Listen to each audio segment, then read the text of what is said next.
आज इतका आनंद आहे आळंदीत महाराज.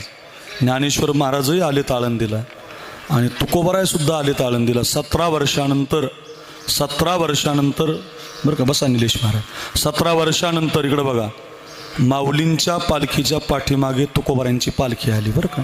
त्याचं कारण माहिती आहे का काय? ऐका कारण. तुकाराम महाराजांना 375 वर्ष झाली वैकुंठ गमनाला आणि ज्ञानोबारायांच्या 750वा वाढदिवस आहे हा.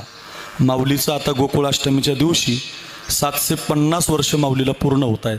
750वा जन्मदिवस माऊलीचा यावर्षी आपण साजरा करतोय. मग माऊलीचे 750 वर्ष पूर्ण झाले म्हणून तुकोबरायच भेटायला आले. आलिंगने संताची दिव्य झाली माझी काया. हो मग आनंद आलिंगन घडे मोक्ष सायुज्यता जोडे. पुण्य फळले बहुता दिसा भाग्य उदयाचा ठसा. झालो सन्मुख तो कैचा संत चरण पावलो. आजी फिटले माझे कोडे. काय संतांचे अभंग कोडेत बुवा.